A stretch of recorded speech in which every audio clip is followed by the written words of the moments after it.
Hey, how's it going, everybody? This is Sean from Morning Lifter. Good to see you again. I have another great guest on the Strength and Leadership podcast series here.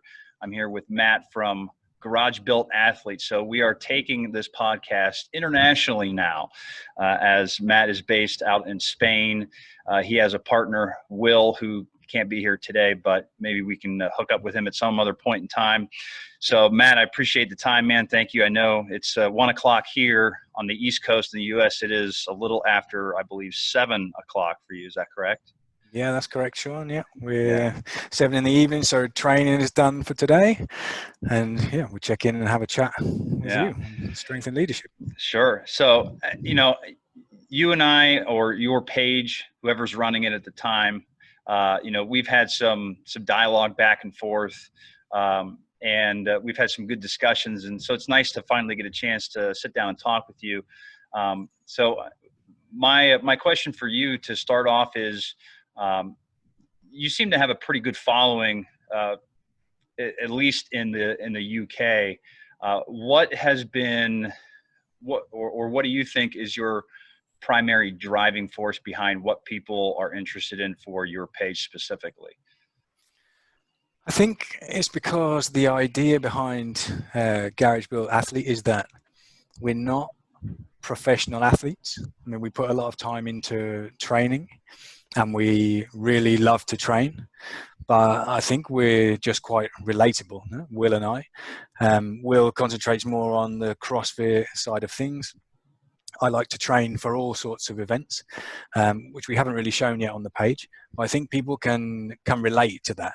It's much easier to relate to a couple of guys who train in the garage but are consistently putting in the work, and you can see some progress over time, than maybe some of the bigger accounts which are motivating in a different way.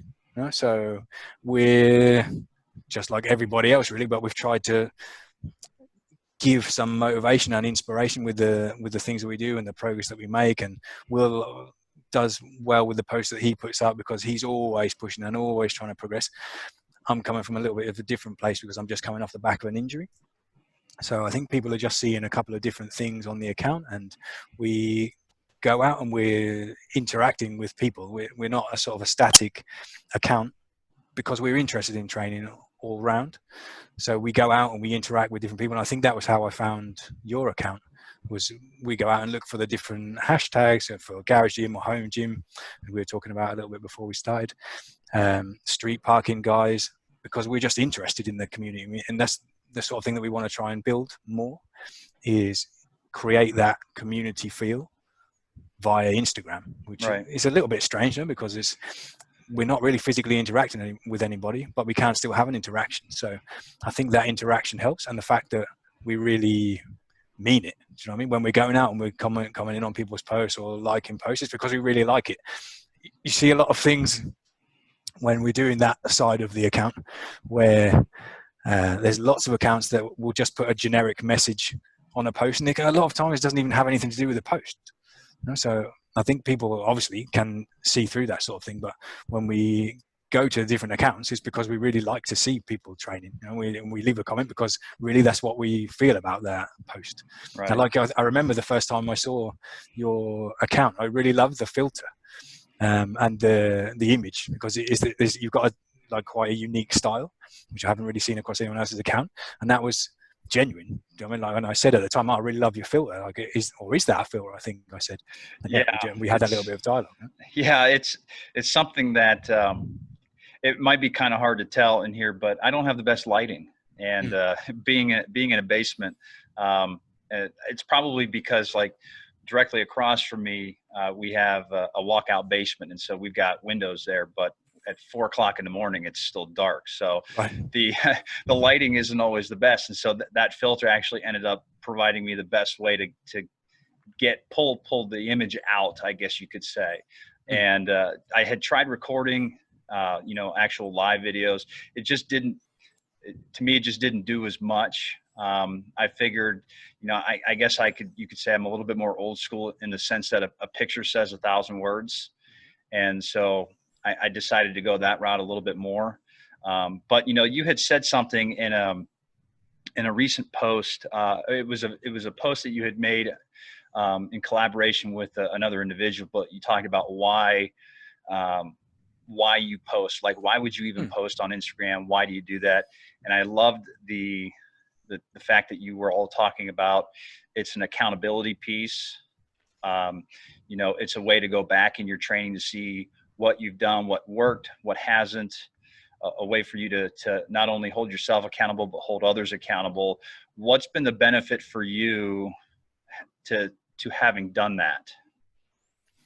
I think it's basically that. So when we're talking about being accountable, a part of being accountable, obviously to yourself, is then to continue with your training. Because I think a lot of people overcomplicate training altogether. They see people who have made a lot of progress or who are strong, and it's almost like a sort of unattainable thing for people to start. They're scared to even start, but really it's just a step-by-step thing. And you see that as you become accountable to yourself.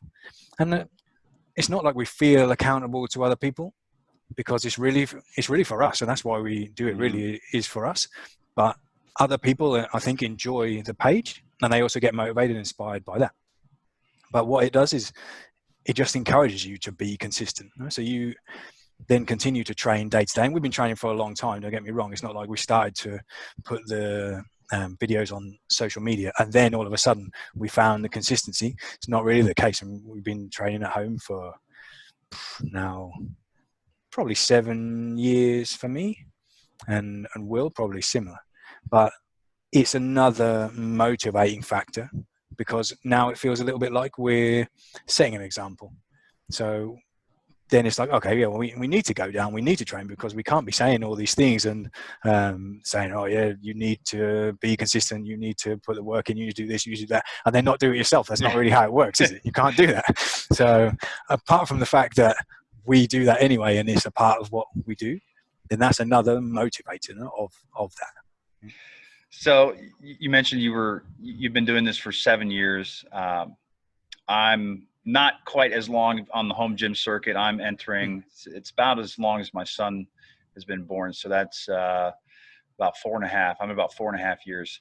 So what made you decide to start your own home gym, and what was the first thing that you bought?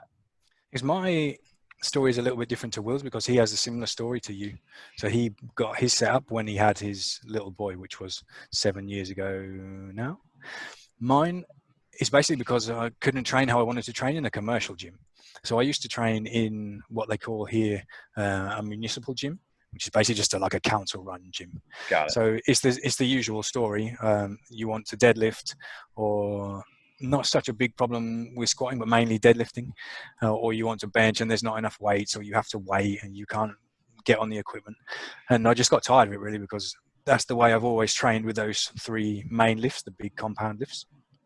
Going back from when I started to get serious about training, when I started university, which was another 7-ish years before that, maybe more.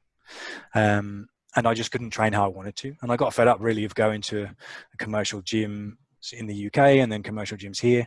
And in the end, I thought, well, I'll just get my stuff at home. And I was lucky, because here it's quite reasonable to rent a place with a garage.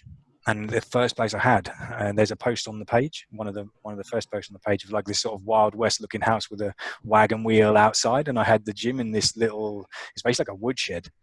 And I had a squat rack in there, which the first thing I bought was the squat rack and the barbell. And I managed to get, and this is like unbelievable now considering the cost of things, I got an Olympic barbell, and I think must have been at the time 140 kilos worth of weights for something like €300, something like that. So about $300.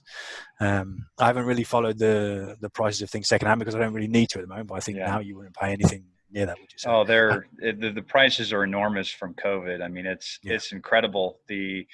I'm seeing people that are buying, like from Rogue, for example, people are buying brand new barbells and then doubling the price on Facebook Marketplace, which is crazy. If you're willing to wait, you can get a brand new barbell for the price they sell it for, rather than buying double on Facebook Marketplace. So it doesn't make sense. No, it doesn't.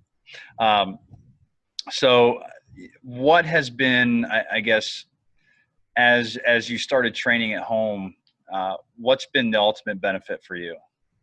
I think it's just the fact that you can do what you want, isn't it? Like, I love to throw chalk around. I've got my chalk box here full of chalk. So yeah, there's plenty of chalk everywhere.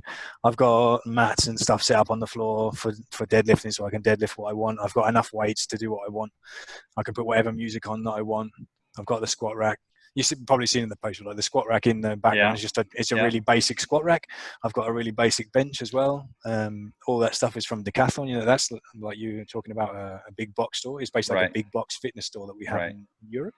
So all the stuff is from there. I haven't spent any significant money on anything, to be honest. The barbells are €100. The plates, I think they charge you something like €2 a pound for plates, something like that. So what you guys would say a £45 plate, yeah, something like, I don't even think it's, I think maybe it's in the region of 60 or 70 euros, if that. So I've got 205 kilos worth of plates here, which is enough for me, just about. Just trying to think now, maybe in a little bit more, maybe 220 worth of plates. And then everything else that I want: medicine ball, balance ball, 4 kettlebells, dumbbells that can run up to 40 kilos. So I've got my own little setup for the amount of weight work that I do for the other sports that I like to train for. Is more than enough. If I concentrate more on powerlifting and the weight side of things in the future, then I'll get a little bit more. But it's not like I'm massively down on kit. I've got everything that I need basically at home in this little space as well. And I've had a much smaller spaces. As well on the page, there's one from when I used to train out of an underground car park. And I had a tiny little, like a storage cupboard, even smaller than the wood storage cupboard that I had in the house. I had basically like a storage cupboard that I could fit the squat rack in. And there's a post on the page on my own, I think it's on my personal page, over my shoulder. And there was basically enough room for me to squat in it and take it out of the rack, and that was it. And I used to drag the bench out and put the bench in the car park space, and also the deadlift. When I deadlifted, I dragged the deadlift mats out. And just deadlift in the car park. That's awesome. It is amazing how creative people can get in a very, very small space. I've seen some pretty wild posts on Instagram and Facebook on how some people go through just to utilize a small space. And I mean, they take up every inch of it and they utilize it. So it is really neat.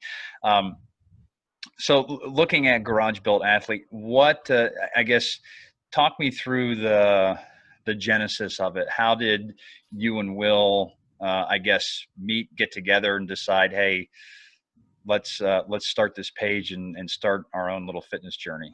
We met, how old is he?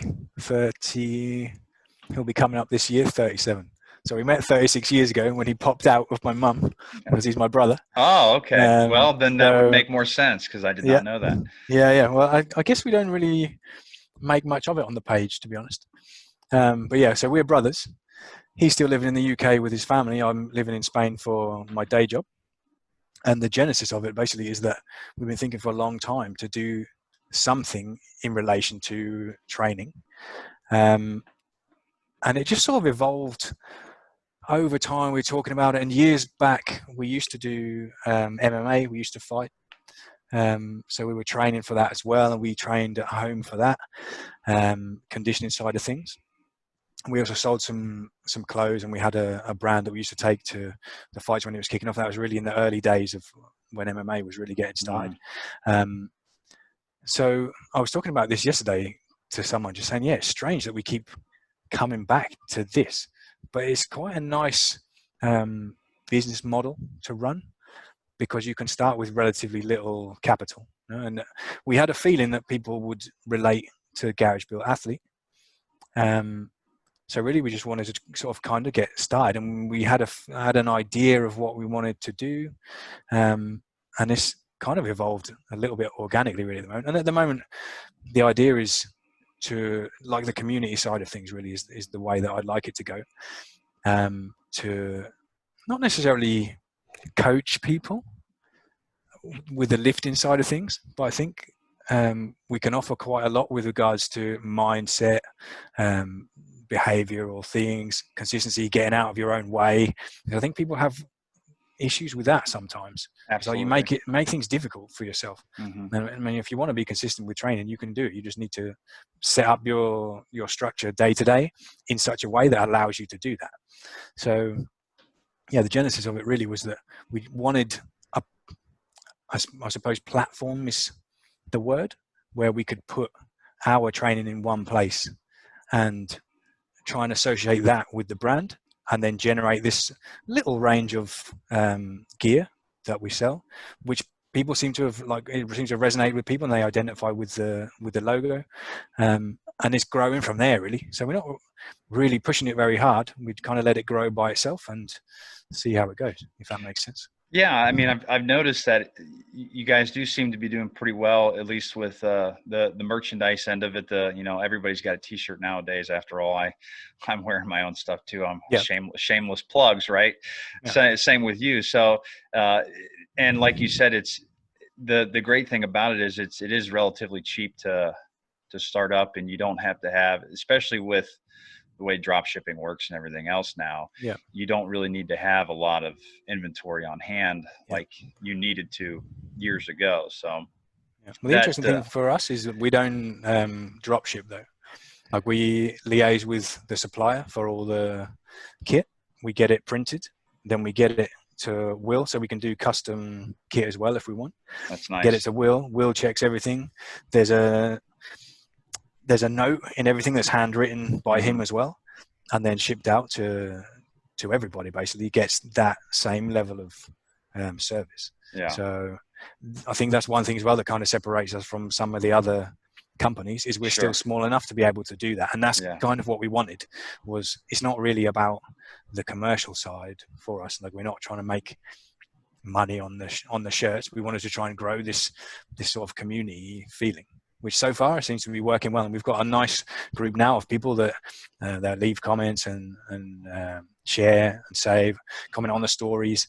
And it feels like, it's like you're saying before about gaining traction. It now feels like, it is starting to gain a little bit of traction, because it's getting bigger and bigger. And this sort of garage community. But I think there's no real hub for people to get together is the thing. Well, and the interesting thing about that too is, what I liked especially about training at home is you can do whatever the hell you want, and there's not really any set of rules. And so, your training can vary from someone else's, which varies from someone else's, which varies from someone else's. So, but yet we're all, like you said, we're all tied back into the fact that we all train at home, we all train in a garage, we all train in a basement, we're all training somewhere in our own little space. And so that's the thing that ties us all back. But then that's how everybody can still learn from one another too at the same time, where, I might look at somebody's page and say, hey, that's a pretty cool thing. I never thought of that. You might look at someone else's page and say, hey, that's something that we should try the next time. And so you got everybody learning from everybody else, but everyone can still, there's no set of rules. I think I had written an article not long ago that simply said to the effect of, if you want to curl in your squat rack, go for it. There's no, there's no set of rules. If you want to curl in your squat rack, then by God, go curl in your squat rack. So there's nobody to tell you otherwise. So now, if you're going to do that in a commercial gym, then you're going to raise some eyebrows. But it is it's a pretty cool community. So and what I like about your page is you guys really seem to have a pretty healthy balance between your traditional powerlifting. There's CrossFit. I saw you guys participated in the Murph Challenge. Mm-hmm.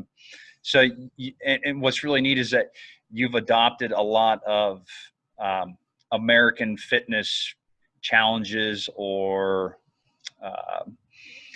maybe just certain methods into your own training. And so, you guys really have a little bit of flavor of everything. So what was it like doing the Murph?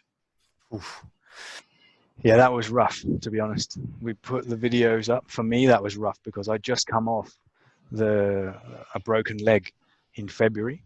So I had the surgery February the 28th, and I was doing rehab 3 times a day for like another 3 months, so 3 times a day for 90 days basically.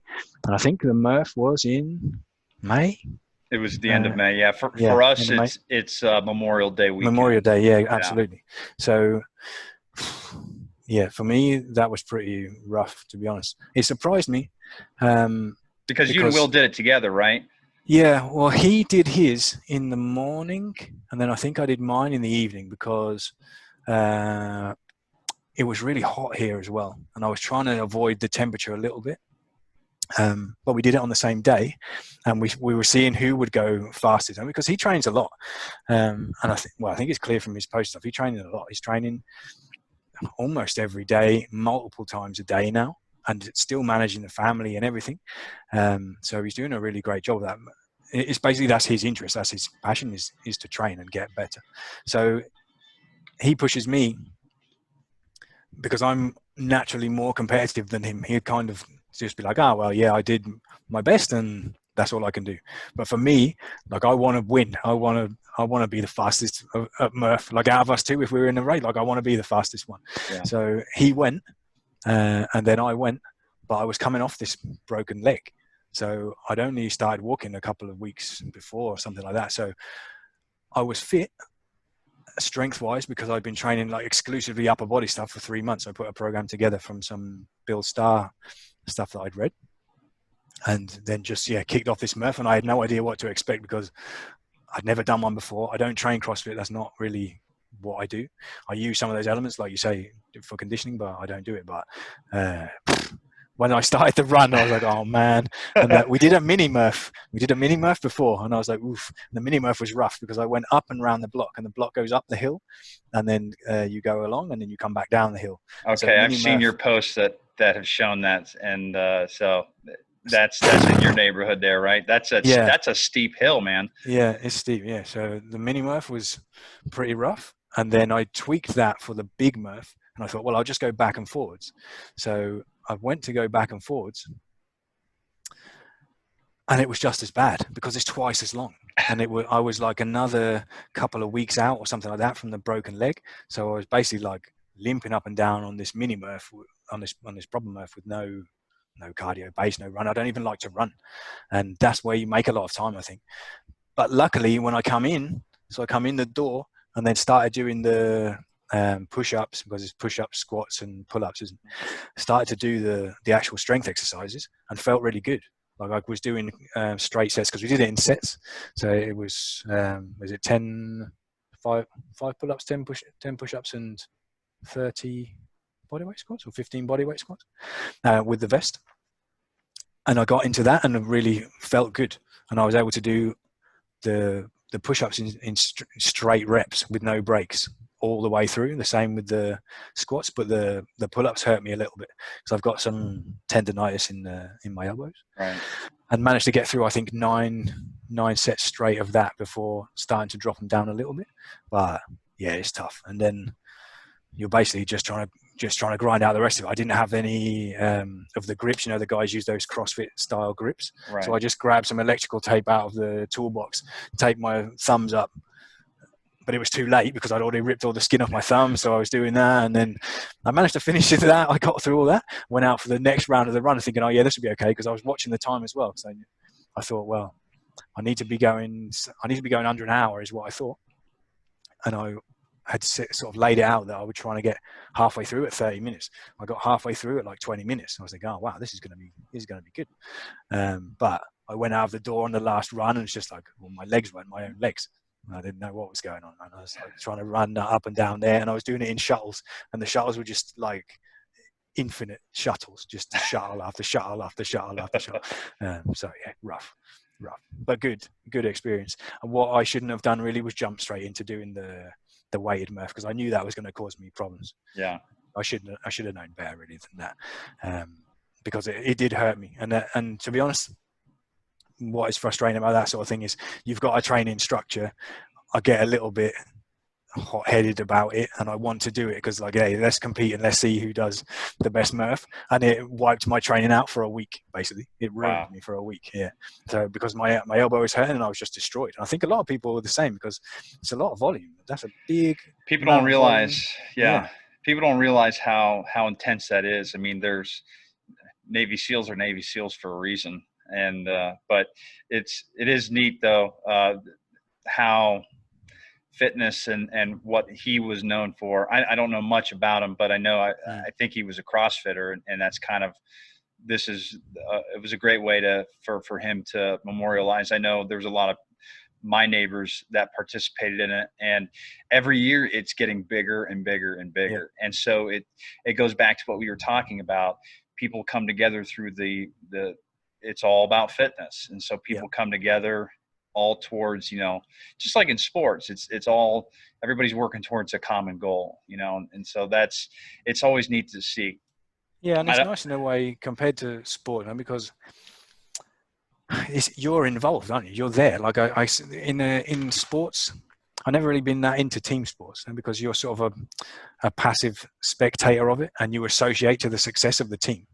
But when you're doing that, you're involved. Like it's your team, which is a nice thing. It's a nice. You're invested. You're invested in it, and so you feel some sense of accomplishment, even if it's a little bit. But you've also got, you've got everyone else cheering you on. So I think it's the same thing that you see with like these mud runs or these Spartan runs, or I can't remember. There's another one.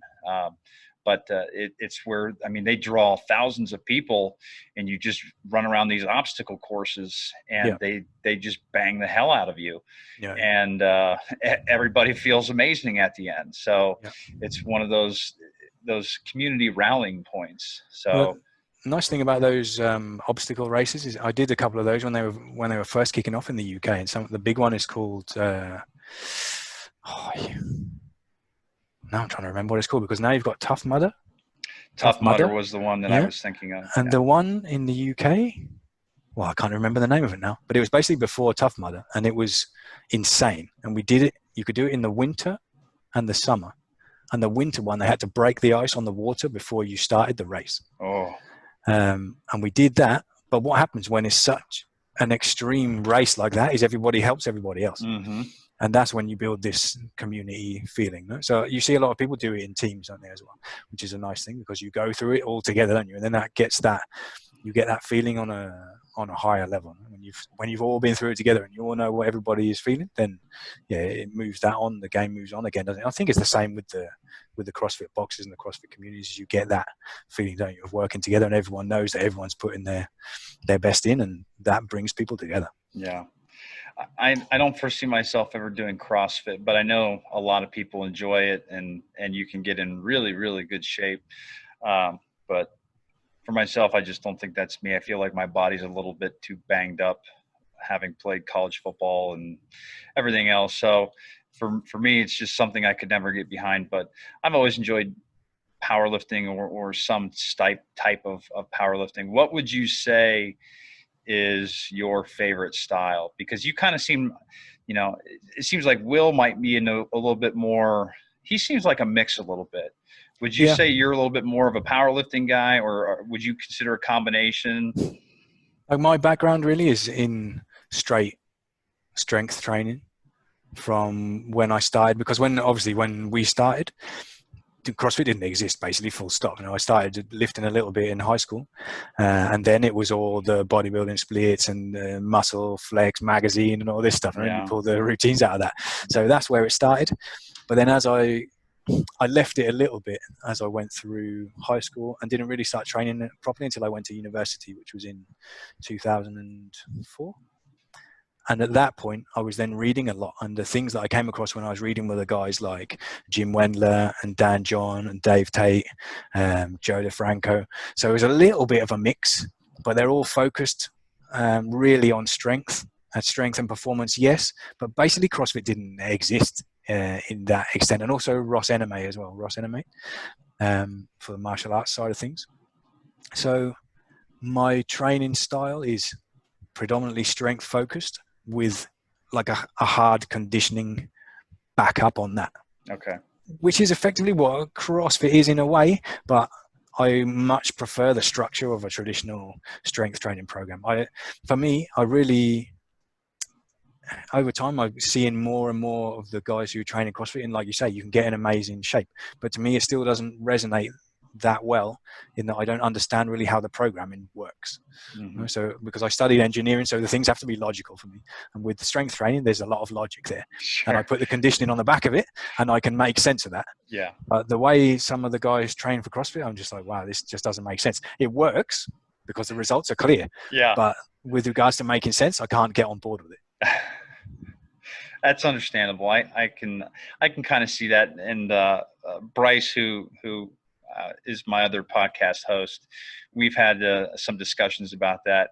He actually started CrossFitting because he was from a big powerlifting. He was a big powerlifting guy the last couple of years. And when COVID hit, actually, he started a 1,000-mile challenge. And so he stopped going to the gym altogether. Right. And has just been running all year. Now Wow. some of the gyms are starting to open back up. He's lost. I mean, I think he's probably lost 25 pounds, if not more. Mm. So he's giving CrossFit a go round. So he's, I think he likes it, but I mean, it's a complete, it's like it's such a different world. Yeah. And I think the thing as well that affected, and maybe you were the same, what affected me about it was that when it first came on the scene, which was, what we're talking, 2008 or something like that, right? Maybe, no? Or earlier.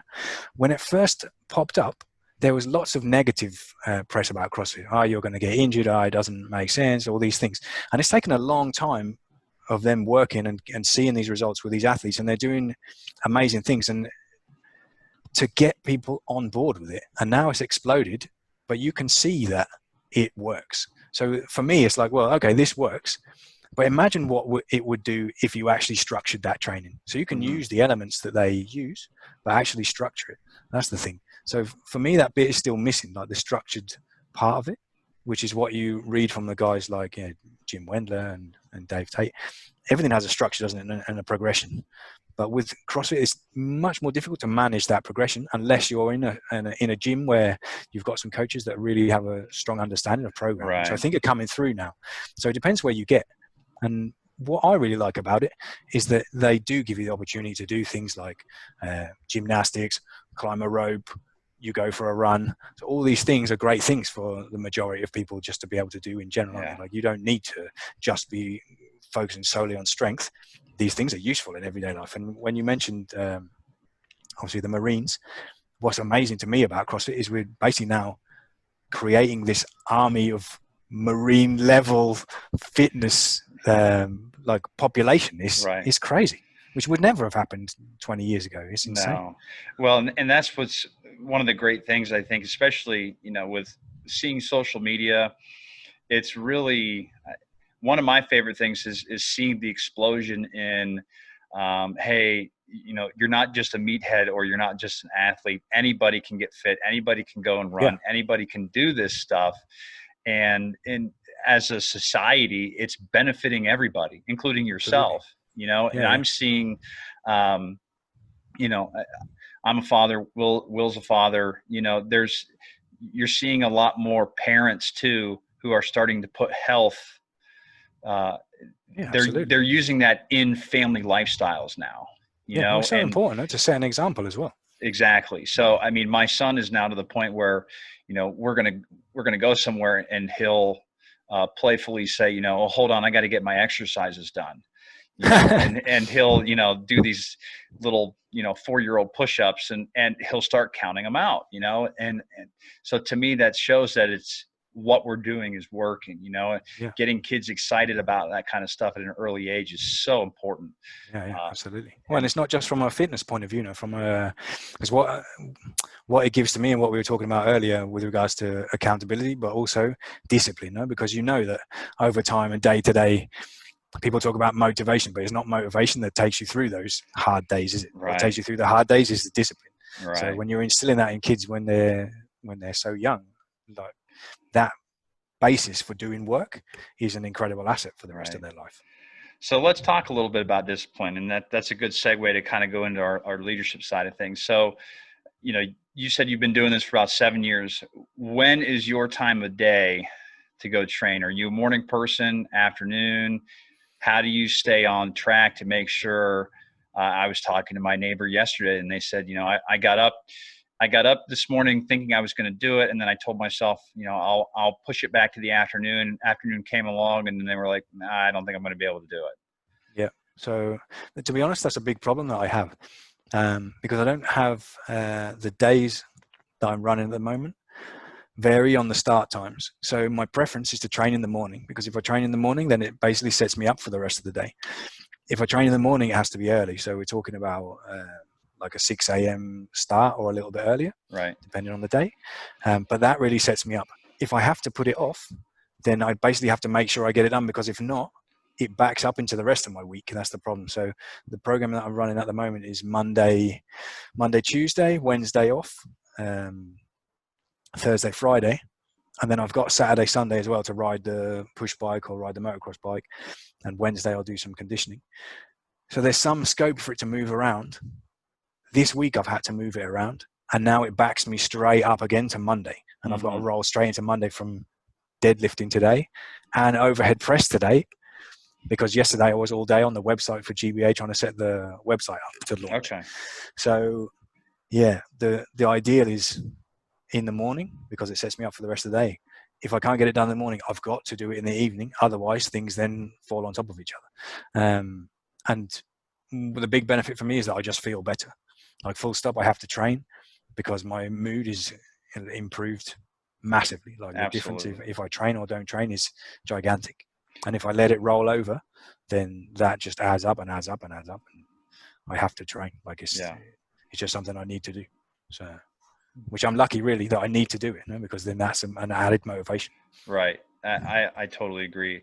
And the mood thing too, you bring up, I found that to be so important. I talked with Mark Bell about that in the last episode, about how just the mental state, when you get done, I've always felt, because people have asked me, I'm up pretty early, 4:30, pretty consistently.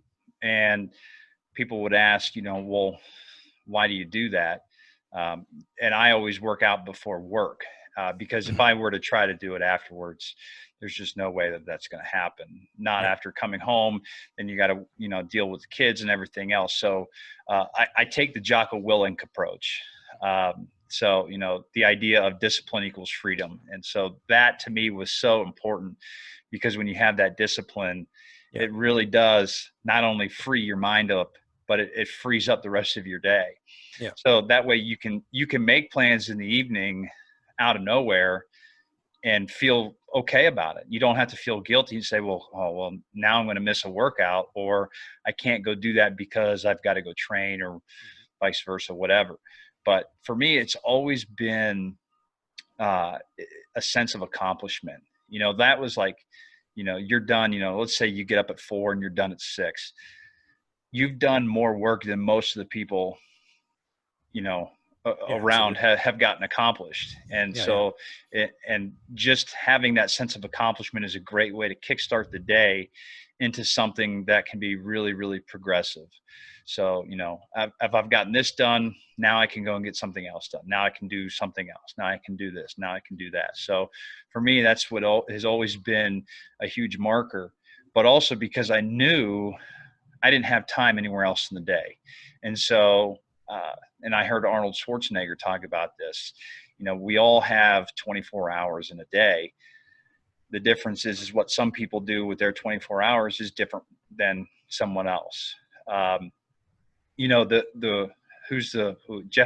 Bezos, right? The richest guy in the world. He's got the same amount of time that the rest of us have. It's just, what is he doing differently with his 24 hours than somebody who's begging on the street? And Absolutely. when I started understanding that, getting up and foregoing a few extra hours of sleep wasn't as hard anymore. What are your thoughts on just that, the idea of discipline as freedom, or, how do you, because I've seen too, there's been some posts, and I don't know if it's coming from you or coming from Will. Someone is reading something, and I've seen some posts in the stories. What was it exactly that you were reading? Yeah, I was reading my posts. So there's two aspects to that. One I like to read, but I've been struggling to read, No, because I think it's really important just in general to be reading. So the book is, or was, Personal MBA, which is by Josh Kaufman, which is a business book, which I bought years and years ago, because I'm just interested in business, in investing, economics. And the other aspect of that is that it's basically a mindset challenge called 75 Hard. I don't know if you've heard of that, which is something that Andy Frisella has put together. Okay. Which is one of the guys that I like to listen to his podcast. Have you heard of any of his stuff? I haven't, no. No, okay. He's quite an extreme guy, very direct, very straight to the point, but in a lot of ways. And this was interesting because I was listening to your interview with David, and he was talking about, is it Eric Thompson?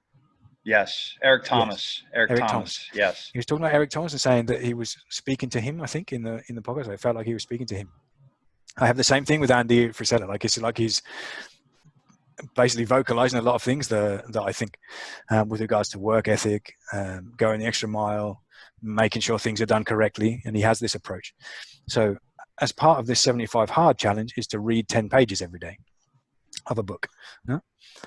Can't be an electronic book. It has to be a paperback book. So it's basically about putting yourself in a situation where these things are a little bit awkward to do, because it's very easy to read an electronic book. Now everybody can read an ebook. So you've got your paperback book. You have to train twice a day. One has to be outside and 45 minutes each. So I train inside. And in the evening, I go for a weighted vest walk of 45 minutes. And this basically comes back to the discipline side of things. If you don't start the day right, get the training done, and start working through all these tasks, you're never going to get it done. Last night, because I was doing some other things as well, I was out at 2 a.m. walking in the weighted vest to try and get this thing done. And this really caused a shift in my mindset, because I've always been disciplined rather than motivated, always been disciplined. But this has really allowed me to focus. Like, I've been having some issues during COVID with focus, and this has really helped me a lot. Yeah. Just to see that, okay, I've got these clear things that I need to do today, so they need to happen. Otherwise, one, I'm going to be out at 2 a.m. in the morning trying to get this done, because if you don't do it, you have to start again from the beginning. And the 75 hard part is that it's 75 days of it. And if you don't do it, then you start again from the beginning. So it's a really interesting experiment in mindset. I like that. That's pretty neat. I heard about it from a guy who has an account called Barbell and Bacon, or Bacon and Barbell, who's been trying to work from a position of injury, and he's been working through a lot of issues himself. And he tried to do 75 hard a year or so ago, or a couple of years ago, and he was struggling with it. And he said he's going to try it again. And I'd never heard of it. I'd never heard of Andy Frisella, but it's some incredibly motivating podcasts.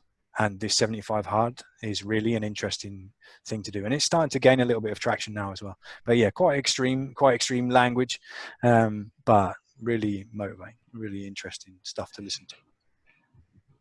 What are your thoughts on motivation? You brought it up a little bit. I have my own thoughts. I'll wait, but I'd be interested to hear, is there anything that you feel motivating? Do you think motivation's fake? You know, everybody's definition or understanding seems to be a little bit different. You know, when it comes time to train, you know, do you feel the motivation to do it, or do you just feel the discipline and the determination to do it? You know, where do you stand on that? That's a good question. I think you can be motivated to achieve an end result, can't you? And what happens along the way of that process is that not every day you're going to feel motivated. So on the days that you don't feel motivated, like on the days when you're thinking, wow, man, I'm tired. Like, oh yeah, I don't want to do this. I don't want to go downstairs. I don't want to get up early.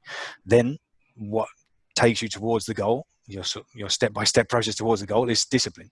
But obviously some days you are going to be motivated. You are going to think, wow, yeah, I really want to get in there today. I really want to smash my trains today. I'm going to get that done. I'm going to go and I'm going to read my book, and then I'm going to go and do my 45 minutes.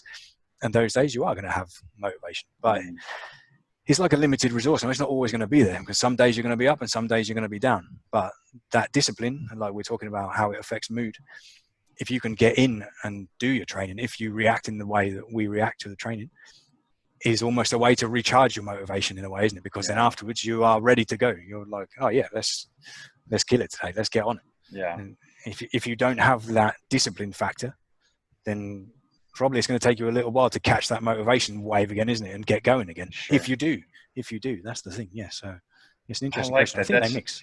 That's a good way to put it. I like that. It was something that I had mentioned in a previous podcast, and I'd written a couple articles about it. But it's something that I tell some other people too. I kind of like the saying that motivation gets you started, but and I interchange them, but discipline or determination is what keeps you going, because motivation fades just like anything else. And so, anybody can get motivated. It's the same thing that you see. Like at the beginning of the new year, right? Those first 2 weeks, everybody joins the gym. And then about 2 weeks later, there's about 10% left, right? Absolutely. And so everybody gets motivated to start, but how many are truly determined or disciplined enough to actually keep going? Yeah. And it's very similar too, because we're seeing like with everything with COVID going on, the people who aren't lucky enough to have a gym in their home now all of a sudden are exposed to a brand new lifestyle. They don't have the commercial gym at their disposal anymore, and then all of a sudden every single store that sold any fitness equipment in what seems to be the entire world has now all of a sudden sold out of everything. Yeah. And so if you're, selling in the fitness industry, you're probably very, very excited and very, very stressed all at the same time, because now you've got, we're seeing lead times of 6 weeks, 8 weeks, 12 weeks, whatever the case may be. But, as COVID hit and you started to see shutdowns, did your mindset change at all in terms of, how you trained, or was everything pretty much still the same? This was something that Bryce and I, we had some discussions about, because he was a part of a commercial gym. And so he was going through some of the struggles. Did you see any, did you experience any shift in mindset because of it? Oh, I had a broken leg. So I broke my leg on the 2nd of February. And then the surgery was booked for basically the day, I think it was more or less the day or the day before the COVID hit, started to hit Spain, and the stock market dropped, etc. So I was basically laid up with a broken leg at that point. So up until that point, I'd been trying to train, and there's some videos on the page of me training with the boot on and the broken leg. So I was basically trying to get ready for that, for one side. To get my rehab going with that. And then there was the double impact of the COVID thing, but because I train at home anyway, it didn't really affect my training. But what it meant that I then had to do was basically just be at home all the time. Like the only thing that I was supposed to be going out for were hospital visits. And in the end, that was cancelled. So we were on complete lockdown at home and just trying to sort of work through that, really. So it was pretty interesting time. I was just going day by day, focusing on getting my leg right, to be honest. That was like the first priority, really, was just see if we can get this leg right, because it was quite a bad break. I had a break up at the top of my fibula, and also I did a lot of ligaments in my ankle, so it all had to be wired together. And then I couldn't do anything rehab-wise for a number of weeks. I think maybe at least 4 weeks after the surgery. But I was starting to do little bits of training. Mm-hmm. So I couldn't train like I normally do. So like I was saying, I put this like Bill Starr. It was a Bill Starr shoulder strengthening program that I found as I was doing some research for some posts that we put at the start of GBA, which are basically programs for people to train their carriage. So I found this really interesting Bill Starr shoulder strengthening program and set that up for me to run 3 days, all upper body stuff. So basically I switched onto a completely new program. I started doing that. I was just trying to keep that working, and I couldn't really do a lot at all with the legs. I was doing I think single leg body weight squats a little bit, but basically exclusively focused on upper body. So it completely changed my training altogether. But what I did all of a sudden get strong at was my bench came back. I was doing pull-ups and chin-ups, like L pull-ups and chin-ups, and then weighted L pull-ups and chin-ups. So in a way, it was kind of I don't want to say a blessing in disguise, because a lot of people are suffering, but for me, it didn't cause me a big problem. My elbow problems cleared up. for whatever reason, because I was doing more chin-ups or bicep stuff. So that was good. It also gave me some time to read. I was reading a lot more. I started to do some courses, some investing courses. So, and we kicked off Garage Built Athlete properly. So aside from the training thing, in a lot of ways, we tried to just take advantage of the situation. Yeah. It's a difficult situation, but we were always trying to move forwards with the situation. That's interesting. I mean, I always try to find the silver lining or some type of reasoning behind why things are happening, and that is interesting. So had COVID and really the combination of COVID and your leg not breaking, you may not have ever come across those. We'd been in a different situation for sure, because my mindset at the time, at the start of the year, was that this year I would race motocross and race mountain bike enduro. So I was really focused on that, because a lot of my training is for that, basically for other sport. I don't really train to powerlift. I've done a little bit, but that's not what my training is for. So I was ready to do that. If I hadn't had the broken leg, I think I would have made the best of the situation, because that's how I like to do things. But if I hadn't had the broken leg, I'd been very fixated on the fact that I'd basically missed out on this year, that I couldn't race, probably, that I wasn't able to train because we couldn't even go outside. Only 2 or 3 months ago, we've been able to go outside again. I don't know how you guys are doing, but we couldn't even go outside. So I was really fortunate to have the stuff at home. But if I hadn't had the physical equipment at home, I would have still been doing something. I would have been doing push-ups, or I would have been doing pull-ups from the door frame, or hopping up and down on one leg, or jumping up and down the stairs, or I would have been doing something, because I need to do it just to feel right. So in some ways, we're lucky from that point of view.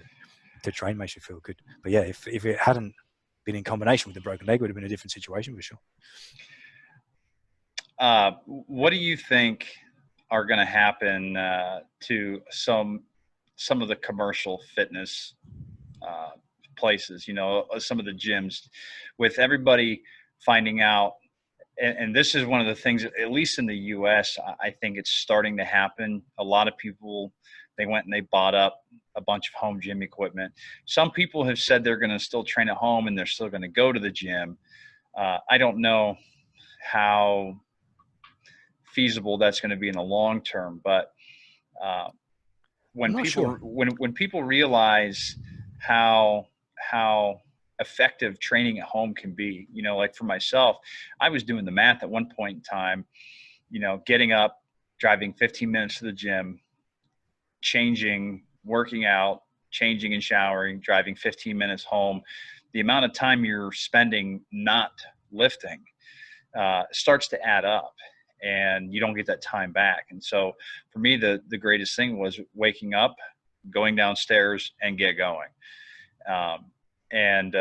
Just having time on your side, and like what we talked about earlier, how we spend our 24 hours.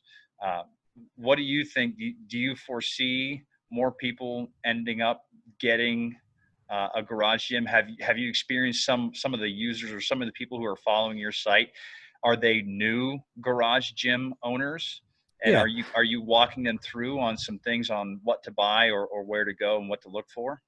Yeah, I think there are a significant number of new garage gym owners, like a surprising amount, and also even now a surprising amount, because obviously what happened at the start was that lots of people were rushing to get equipment, and I thought, well, maybe this is this initial rush, that people are worried that they don't know what's happening, so they need to get this kit. And obviously you saw that in the amount of demand that there was for equipment. But there's still people putting in gyms. So I think there's still a lot of uncertainty, and that maybe this is going to run for a long time, but also that people are seeing the benefits that you talk about. Right. Like maybe they're seeing their friends now, they can train at home and they haven't got to drive 30 minutes to the gym, to where you can't do what you want and you're paying X amount and you haven't got the equipment. So to set up your own stuff at home, all right, the investment is quite large, isn't it, to start off with? If you want to set up something like you've got, is an amazing setup, but you can do it bit by bit, like I did. This probably, I don't know what I've got there, maybe €1,000 worth of equipment, but it started at something like 400. Yeah. So you My can do it my if you can get the equipment. Yeah, my situation was very similar. I mean, I remember I started off with it was a half power rack and 300 pounds of weights and a barbell, and the I guess you could say the big purchase was I got in the power block dumbbells, which I still Mm. have, and so that's that's still one of the original pieces left. But every year after that, it's been upgrades. And I always tell people, because people ask me, like, well, how did you get, how did you acquire this stuff? It's a very complicated process of every birthday and Christmas, every family member, they say, what do you want for Christmas? It's the Yeah, same answer. I'll get me something that I'm going to use in the gym. yeah. And so I I tell them that, and so for me that's been the cheapest way. But yet I have to make it count, because if I'm only going to make it count once a year, Yeah. I got to make sure I do what's right. But then here or there, I'll save up some money and do something. But usually, like the centerpieces, that's the stuff that I've had, family members and my wife and stuff. She'll say, "What do you want for Christmas?" And it's not gym equipment. And I'll tell her, "Well, I could use a barbell, you know." Yeah, yeah, absolutely. But it's a great thing. It's a great thing to do, because obviously you're into it, you're passionate about it, and it means that your family can really get you something as a gesture that you really Right, appreciate. Because right. it's a tricky thing, Christmas, no, to try and find things for people, Oh yeah, and you want to buy something for someone that really has a meaning to them, and it's a great option. Right? That's what Will absolutely. does every year, and, Yeah. and Will mentions it in some of his posts, I think, that he's basically built his gym up bit by bit every year, a little thing here, a little thing there, and now he's Mhm. got a nice little setup. And Yeah. he's got his power rack and his barbells. He's got 200 plus kilos of weights as well. Nice bench. Got That- some kettlebells, plyo box. He's building up all these little things. Yeah. I haven't done it in the same way. Like my stuff is just basically I bought the barbell and the weights, and because that's the way I train, I don't really need anything else. So I'm just Well, good to and go. and that's, again, that goes back to exactly what we were talking about. Like, everybody's style and setup is going to be a little bit Mm, different, but yet we're all drawn to each other, mm, you know, in their respective ways, and so I'm similar, where it's taken me 4.5 years to get everything that I have to this point. But now, like, and I think that's what's so cool about it, is part of the fun, I think, is the process and seeing where you've come and seeing where you're going. Especially like with Instagram, you can go back a couple of years and you can look, wow, look how skinny I was, or look how much weight I was only doing at that point, and look how bare the gym looks, mm. as compared to now. And then one of the other things that I've really, had it not been for COVID, I wouldn't have had so much time to actually think about ways to improve the gym from do-it-yourself perspectives. Mhm. So I found a lot of ways to do. I built a reverse hyper, I built a seal row, I built a leg press attachment. Um, I've started tinkering with leg extensions and leg curls on the lever arms. So I'm trying to find cheap ways to do more. Yeah. And because the equipment is not cheap. I mean, stuff could cost you thousands and thousands of dollars. So Yeah, it it is a little bit of a barrier to entry, I suppose, there, isn't it? If you're looking at what you see on Instagram, right. because what you see on Instagram is the same for lots of other industries, isn't it? Is that Yeah. you see always the best of the best, and the posts that get all the likes are the posts of this amazing garage all lit up with it's full rogue side to side, but you don't need that. That's the thing, and I No. think that's one thing that we're sort of trying to show on Garage Wheel Athletes. You don't really need all those things. It's nice to No. have because it's beautiful equipment. And the perspective of training with that equipment, there is a huge difference. And I think maybe people new to it don't understand why you would spend $400 on a Rogue barbell or Ohio power bar, and why wouldn't you spend 100 on the Decathlon barbell that I've got? I've Right. trained with those Ohio power bars, and I'd love to have one in the house, but I'm not going to compete anytime soon of that. Right. So I don't really need it. This does Right. what I need to do, and that's enough. And for someone just starting out, they don't need it either. But maybe Yeah. that's not so clear for people. And I think that's an important distinction to make. And you start where you can start, and as you can afford to buy it, then you add on. Yeah. And like I'll give you a great example. I've never bought anything that I wouldn't use. Mhm. And so if there's something that I know I wouldn't use, then I have no reason to buy it. Yeah, yeah, absolutely. Just because it looks nice. And not to mention, I'm not going to buy something. Generally, I won't buy something if I can't get more than one use, unless it's a very, very specific piece of equipment Mhm. that could really improve my training. Like one thing for the longest time, I had really wanted a reverse hyper, but those are Yeah, expensive. $700, $800. And but this was during COVID. I thought, well, what the hell with it? I'm just going to build one, Yeah. and started doing research. Found some good plans. I kind of mimicked one that I saw online. Really liked it. I thought, okay, I'm going to give this a shot. And the strength of my lower back just exploded from doing this, Amazing. and so that has committed me to decide once I can get it, I'm going to actually get an actual reverse hyper. But the do-it-yourself has really uh, um, cemented the fact that I actually need one. What do you think would be the difference with one that you buy compared to your one, though, for example? Smoother action, Right. um, and it's probably going to give me the correct alignment. Um, Okay. Not to mention, I'll save setup time because it's going to, I have to put it up right here, Mhm. and so that's a matter of taking the whole platform over, setting it up.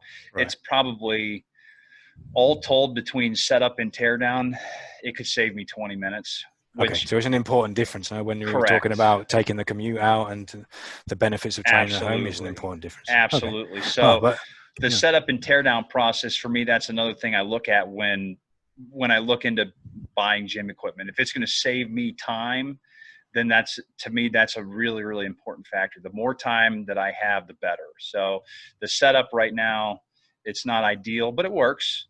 yeah. But the reverse hyper, that's a planned Christmas gift, right? Oh So yeah, and you and know, and you validated that Christmas gift now, haven't you? Because if you're talking about $700 or $800 for a piece of equipment, and maybe you have to accumulate that Christmas over a couple of Christmases. I don't know, correct, right? or a And Christmas and a birthday for a yeah, couple of years, maybe. yeah, But you validated it now, haven't you? With that bit of effort you've put in, now you know. absolutely, Yeah, I'm going to use that. absolutely. Absolutely, So, this is going to be a good purchase. So and it's a I great. think, yeah, absolutely. And I think those are some things that people should look into when you're trying to build your gym.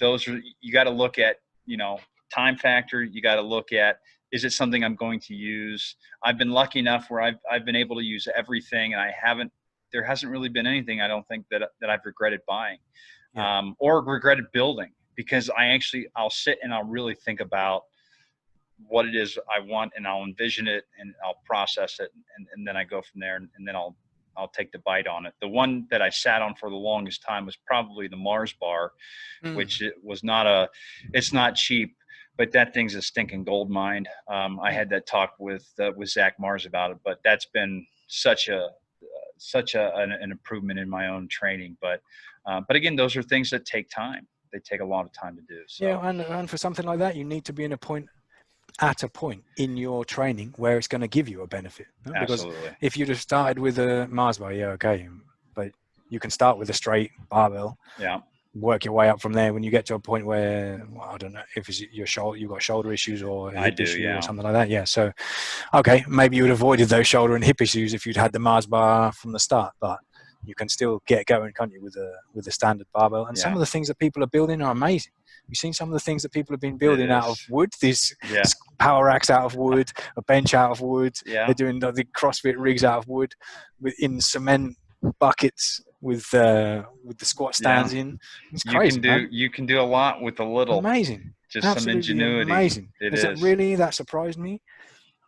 It's so surprising when all this kicked off. How resourceful people are and how outside the box they'll think, and the lengths that they'll go to make things work.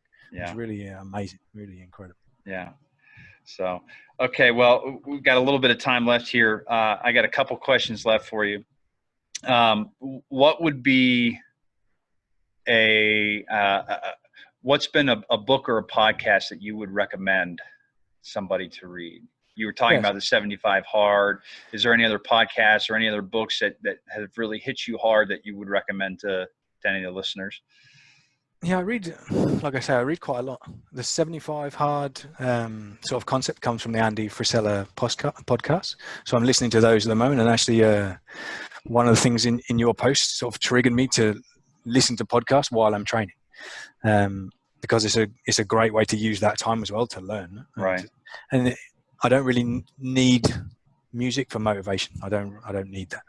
So that's great. So I listen to that podcast. Books wise, I quite like to read about psychology.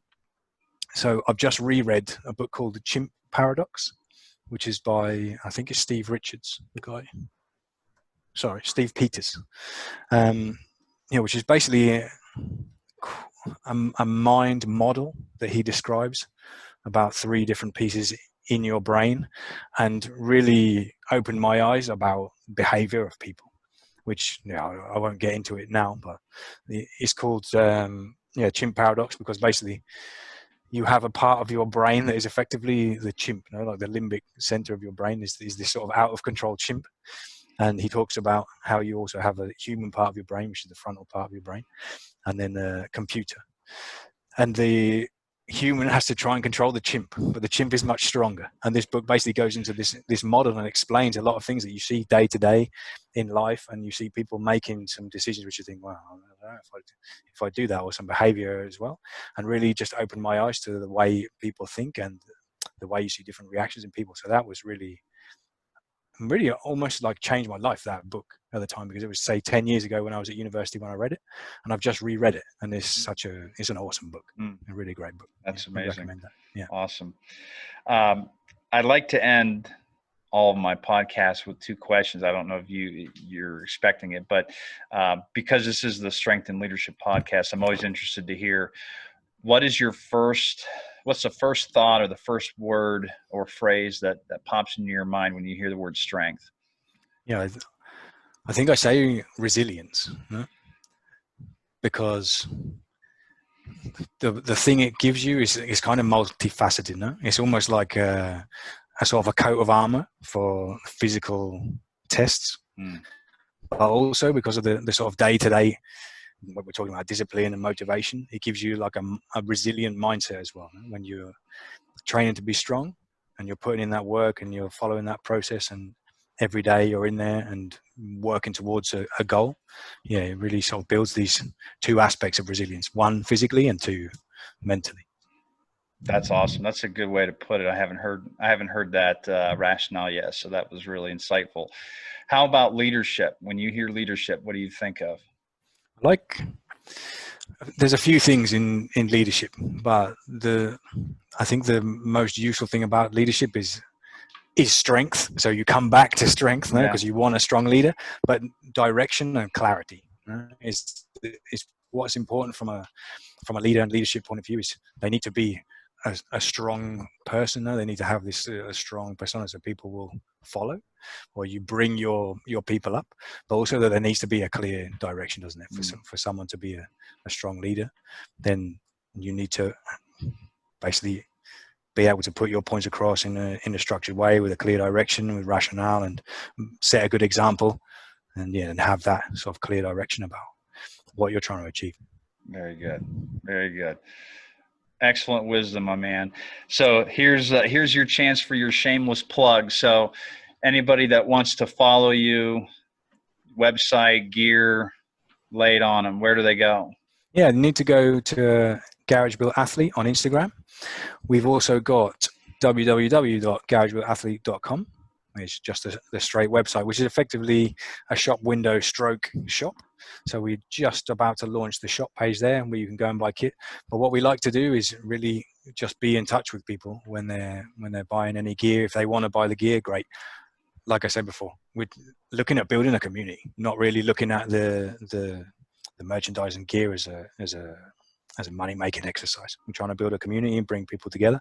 And so far, it seems to be working well, and people are into it. So they're the 2 places you can go: at Garage Built Athlete and www.garagebuiltathlete.com. What are your big sellers? The flags, the hats, the shirts? Yeah, the flags go well, like, because you can see in lots and lots of the posts, people have flags up, and it's really an awesome feeling when someone orders a flag and you see it in the gym. It's crazy. It's such a great thing, and me and Will talk about this a lot. That we're just like so excited when people buy flags, and the patches as well.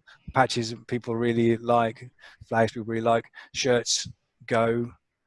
They're not as popular as the flags and the patches, but it's just amazing to see anybody in any of it. Yeah. Because like we really love it. Like it's such a thing that comes from what we love to do, and we love to see people doing it as well and getting into the brand. And this, we like to think of it more like like a lifestyle, really, more than anything, no? Because it's like the whole thing. So you can get the family involved, like you say, you're saving time, you're training, you're doing your own thing, going your own direction.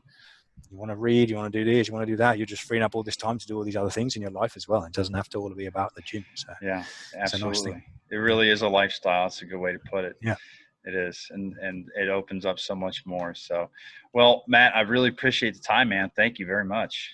No problem, Sean. It's been good, man. It's been really good. This has good been to talk to you. Yeah, absolutely. And we'll see about catching up with you, and maybe we can get Will on here too. Yep. If maybe he's training right now, who knows? This has been, like I said, really, really good. And I would encourage anybody to go check them out, check out what they have to offer. Their posts are really, really insightful, really knowledgeable. And I've enjoyed following you guys. You always got really good stuff. Between you and Will, there's always something new, and it's always different. It's always different. Yeah. So thank you. We appreciate it. Well, we're trying. Huh? We keep trying. Yeah. We keep putting the stuff out there for people, and hopefully they'll keep enjoying it. Absolutely. So until next time, my friend. Yeah. Thank you very much. I appreciate the time. Thank you, Matt. Thanks, Sean.